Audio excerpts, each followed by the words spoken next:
Sim. É só o pire saca sobre o controle.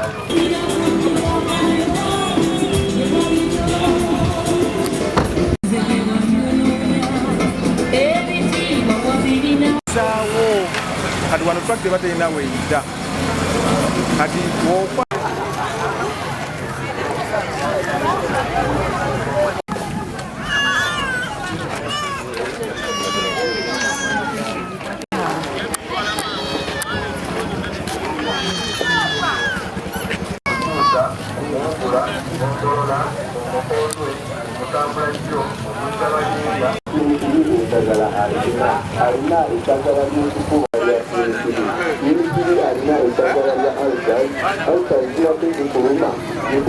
bula tuzimbewo eddwaliro erese center 4 kuba erese center siri gye tulina yasigala wabusaana wano tulina kattu kali kimazi tekatumala kati twagala kuzimba wano eddwaliro erese center 4 twamaze okugula wano yiikeemu endala miliyoni 3 kati na wano tuba tugenda kugula yiike endala ziwere yiika 2.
Nze tebanesiga akatale nenkakwata nenkawa town council era mu Mulanda mu gye twakola town council yeno nga bakwasa emyaka 10 bategekerewa abantu bano nze si kyakalimu town council ye kalimu town council gyegulira abatuuze bano bennyini bakolere mu kifo kino oba gavumenti ejje egule wano etegekera abantu bano nze nabawa midaala gino gyonna gyolaba bali mu katale kano bakamalawo emyaka 5 tebasasula wadde 10,000 era tetubasolooza bakolera bwereere. Kitegeeza abantu nti mu budget eno tebagenda kufunamu kubanga twabadde tulina yeje tugenda kugitwala kubanga kansala 5 agamba yalina obuyinza nowa 5 seera twagenze okulaba nga bitugenda okuyisa tubyongereyo ku 5 nga be bakyaliyo nga tebigenda kukola netusalawo tubiveeko kuba twabadde tumala biseera byaffe tulinde gavumenti eriddako nga Nuupu evudde mu ntebe nga kansala wa Nuupu avuddeko ne chairman wa Nuupu owa 5 avuddeko tujja kuddamu tuyise ebiteeso ebinayamba NRM ebijongerayo mu maaso. Ate naffe abaagala okutuula nayo bulungi ng'abakulembeze huyo kati yayiye kanso naye nga bw'otunuulira okuyiwa kanso kimenya amateeka ekyo kye baakoze naddala nga sipiika kubanga ye sipiika yennyini yabadde atandise okwogera yennyini yayogedde ebigambo tebyavudde na mu bakansala titugende mutambule muddeyo kubanga RDC ne chairman LC5 bituteesa tebabiteeka mu nkola naye simanyiyo kirala kye baali bateeseza ne twateeka mu nkola ekintu kye tuliko kyakatale kokka nti RDC yatuyita RDC yennyini tetwamulaba twalaba assistant RDC netumugambe ekituleese mu kitubuulire bwana Kibirango n'agamba ate ekikyusa eri y'entalo za bino kaakati tuli bayita temubaako kintu kyonna kye mukola kuba temulina pulaani ya kikyusa temubaako kye mutegeka netumugamba ffe twategeka ati abakatale balina kubeera wano amalwaliro tulina gazimba wano abafakitole balina kuzimba wano n'agamba temuddayo kubikwatako nga RDC tannabayita tewabaawo kigenda kyonna mu maaso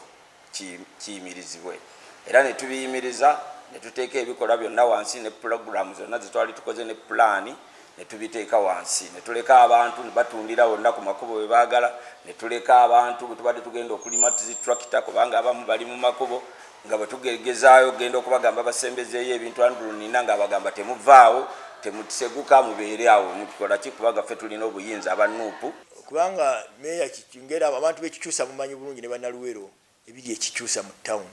tibibeera kono na byabufuzi ntino bya bibiina kikyusa town bangera bulijjo mukulu salabwa atiisa ne bala DC atiisa abakozi wano yolo okuba alina omukono gwagamba ogwa State House ndoza mukyala we gyakola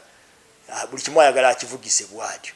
kati akati ne town kiraka yensobi gyakoze ata asazeewo okugenda mu mikono gya Salabwa nenga ffe tuliwo okukulaakulanya kikyusa kutegeka kitundu kyaffe kigende mu maaso empalana z'ebyobufuzi zisusse abakulu ku district aba opposition babirinnyamu ensonga zonna bazirinnyamu kati nange mbalinze lwe banampita bambuulira ensonga biki bye baagala ffe tubayisize ebigenda okulaakulanya kituusa bwe banampita ne bambuulira nja kuddamu mpite buto kanso tutuule tuyise budget ensonga zetuyisa tebazitwala nga nkulu betuyisa babigamba nti ebyo tebiriimu kibuga kikyali kito songa tekyusa tawuni kanso kibuga kyali kito namuli meya yatuwa akatale we tukolera naye abantu bali ku makubo baganiddeko ebimotoka bijja byagala bagwira amatooke tuli eno mu katale gengera bwengeza abantu bali ku makubo kwe balemera baganye okujja mu katale Zekabasika Muhammad mukulu w'ekitiibwa meya yatuwa akatale kano kubwerera tumazeewo emyaka ng'etaano esatu nga tukola naye ekitusinga otunyiga ate bakansala aba 5 baagala ate wano batugyewo batuze ku makubo nga tetulina we tukola ki we tudda kakati ffe tukuba omulanga meya wano yatuwaawo tukolerewo ku bwerere nga tetusasulawo naye bakansala baffe bali aba 5 bagenda eri eruweero baagala batugyewo wano batutwale ate batutwale mu bifo ebitakola batuze ku makubo era bannaffe abamu baddako ku makubo lwakuba ffe tukyagaanyi naye ng'emmaali yaffe efiirizibwa olw'okubanga ab'amakubo bali abalala bali eri kuba emmotoka abasajja abagagga bayita ku kkubo ffe batuteeka eno ku munda naye tusinga tubali tuli wamu bwe tuti nga tukuŋŋaanidde wamu gavumenti netuzimbira akatale akakufu akali kulola meya waffe yatuwa akatale kano tukakoleremu tugaggawaliremu era tukayita Salabwa market bonna bagaggawale naye abantu balemeddeyo ku makubo eyo senga bonna bavaayo ne tujja ne tukolera wano twandibadde tukola ki tutambula bulungi ate ekifo kigazi kirungi tooyi weeri yagituwa kuliko n'amazzi tweyagalirawo